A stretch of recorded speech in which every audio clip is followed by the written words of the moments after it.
పవన్ కళ్యాణ్ మాజీ భార్య రేణు దేశాయ్ సోషల్ మీడియాలో చాలా యాక్టివ్గా ఉంటుంది. ఎప్పటికప్పుడు తన వ్యక్తిగత విషయాల గురించి మరియు పిల్లల గురించి పోస్టులు పెడుతూ తనకి అండగా ఉండేవారికి, స్నేహితులకు తన అభిప్రాయాలను సోషల్ మీడియాలో వ్యక్తపరుస్తుంది.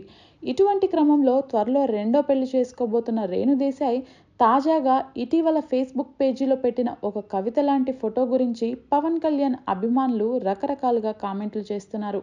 అదేమిటంటే, రేణు దేశాయ్ పెట్టిన కవితకి అర్థం రేణు దేశాయ్ రెండో పెళ్లి చేసుకోవటం లేదని, తాను ఇంకా పవన్ కళ్యాణ్ ప్రేమలో మునిగి తేలుతుందని కామెంట్ చేస్తున్నారు. ఇంతకీ అసలు రేణు దేశాయ్ పెట్టిన కవిత ఏంటో ఒకసారి చూద్దాం. ప్రేమను మళ్ళీ నేర్చుకోవటం సాధ్యమేనా? మొదటిసారి ప్రేమలో పడ్డప్పుడు వచ్చిన నవ్వు ఇప్పుడు వస్తుందా? ఒకసారి అద్దంలో మొహం చూసుకుంటే మీరు కోల్పోయింది ఏంటో మీకే అర్థమవుతుంది. నిద్రలేని రాత్రులు గడిపే వారికి వారి ప్రేమ గురించి తెలుస్తుంది అంటూ వైరాగ్యం నిండిన మాటలతో ఈ కవితను నింపేసింది.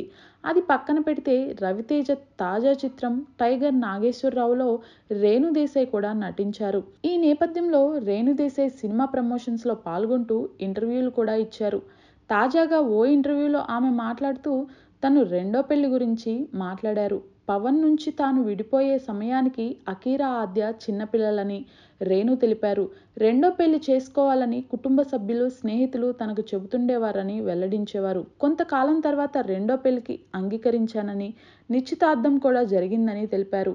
అప్పుడు ఆద్య వయసు 7 ఏళ్లని, పెళ్లి చేసుకుంటే ఆయనతో పాటు ఆద్యకు కూడా సమయం కేటాయించాల్సి ఉంటుందని, అది చాలా కష్టమనిపించిందని చెప్పారు. అందుకే రెండో పెళ్లిని రద్దు చేసుకున్నానని తెలిపారు. ఎవరైనా ఒక వ్యక్తి నచ్చితే, ఆయనతో సుఖంగా ఉంటావు అనిపిస్తే పెళ్లి చేసుకోమని అకీరా తనకు చెబుతుంటాడని అన్నారు. మరో 2-3 ఏళ్ల తర్వాత రెండో పెళ్లి గురించి నిర్ణయం తీసుకుంటానని తెలిపారు.